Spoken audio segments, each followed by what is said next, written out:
Assalamualaikum warahmatullahi wabarakatuh. Kami dari kelompok 3, 11-8 dengan materi Indra Penciuman. Perkenalkan, nama saya Nadia Najwa Fariha, absen 26. Saya Rianti Devana Asfia, absen 33. Saya Erlin Febriana Zanetti, absen 11. Saya Nafsu Kamila, absen 27. Saya Abdul Murtaza, absen 17. Saya Abdul Basir, absen 1. Saya Syawal bin Bagdad Ruwana, absen 38. Selamat menyaksikan.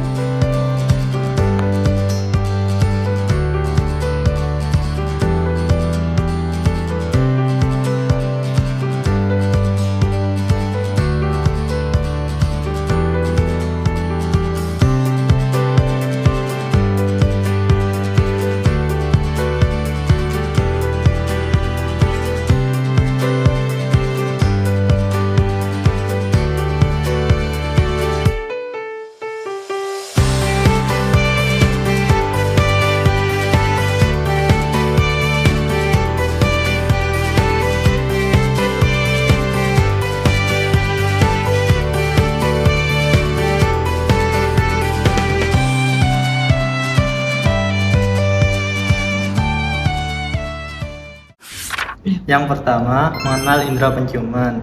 Hidung atau nasal merupakan indera pembau yang memiliki reseptor olfaktori yang berfungsi menerima rangsangan berupa bau atau zat kimia yang berbentuk gas. Kemoreseptor olfaktori merupakan neuron khusus yang terletak pada epitelium olfaktori di langit rongga hidung. Epitelium olfaktori mengandung sel penunjang, sel basal, dan sel olfaktori. Sel olfaktori berupa neuron biopolar yang berakhir pada rambut halus yang menonjol ke dalam mukus di dalam rongga hidung. Tiap-tiap sel olfaktori bertanggung jawab atas molekul bau yang berbeda, dan indera pembau akan bekerja sama dengan indera pengecap sebagai kemoreseptor untuk mengenali rasa sekaligus bau. Lalu struktur indera penciuman. Ada otak, bulbus olfaktorius, tulang hidung, palatum mole, traktus olfaktorius, rongga hidung. Dan di dalam bulbus olfaktorius terdapat serat saraf aferen atau saraf olfaktorius, sel basal, sel reseptor olfaktorius, sel penunjang, silia, dan lapisan mukus. Bagian umum dan fungsi. Lubang hidung. Lubang hidung adalah bagian yang berfungsi untuk melindungi hidung dari berbagai ancaman dari luar. Tulang lawan. Tulang lawan berfungsi untuk membentuk luaran hidung dan membantu dalam pernafasan. Rongga hidung.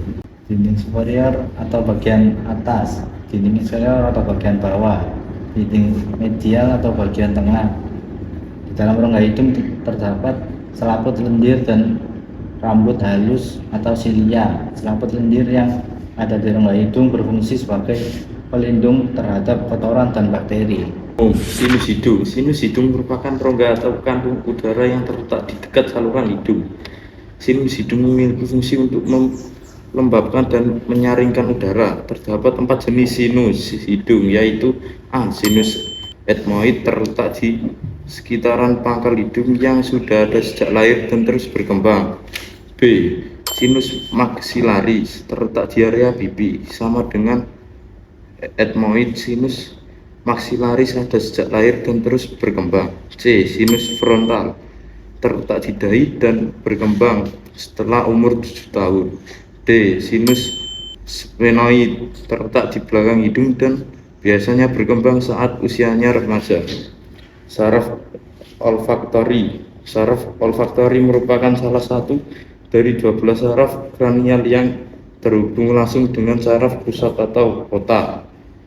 Saraf hidung berfungsi sebagai reseptor utama di dalam indera penciuman yang berupa aroma yang terbawa di dalam udara. Aroma yang tercium nantinya akan diberikan pada otak berupa impuls.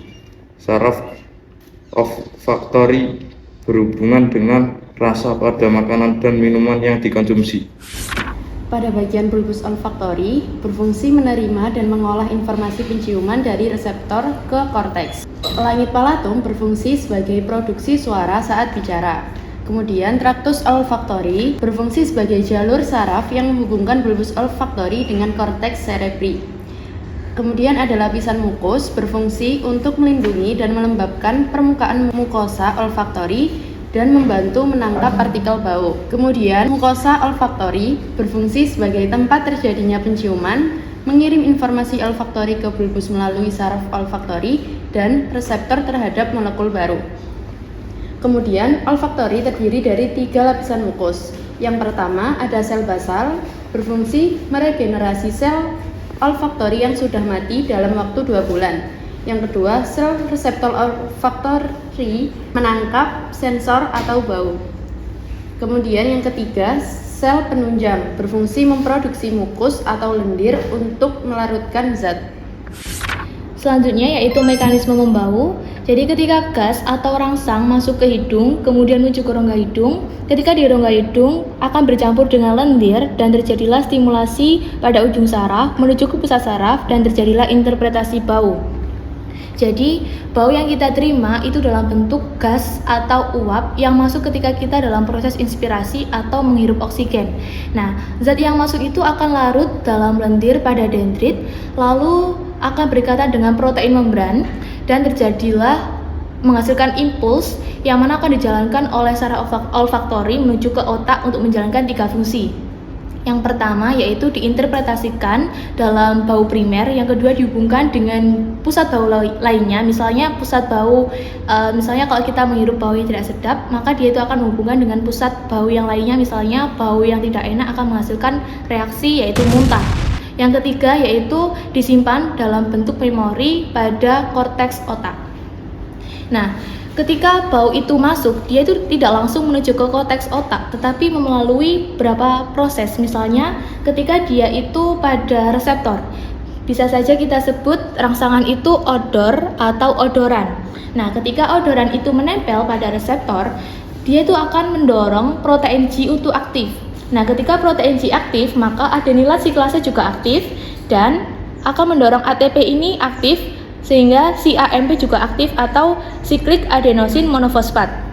Ketika si AMP ini aktif, dia itu akan mendorong kanal protein Na+ ini terbuka, sehingga ion Na+ yang di luar sel dia itu akan masuk menuju ke dalam sel, sehingga muatan di dalam sel akan menjadi positif dan terjadilah proses depolarisasi.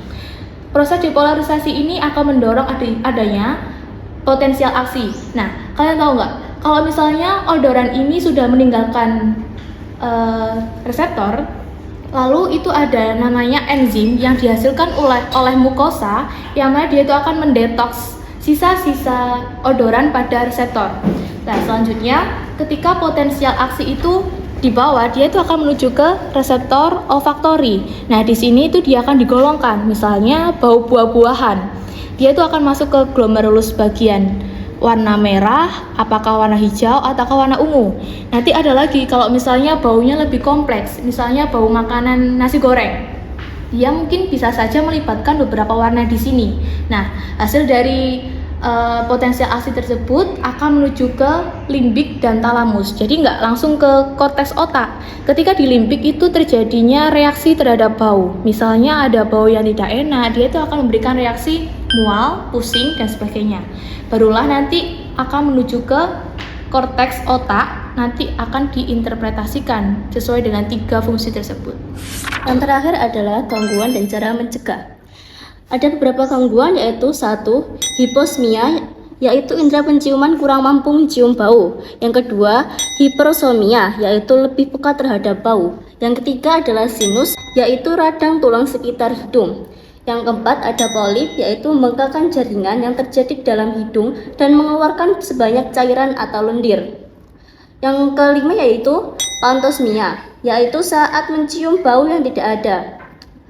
Yang terakhir yaitu parosmia, yaitu perubahan persepsi tentang bau.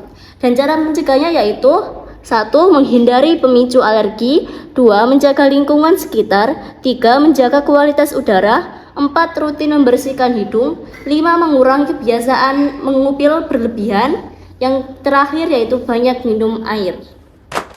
Sekian presentasi dari kelompok kami.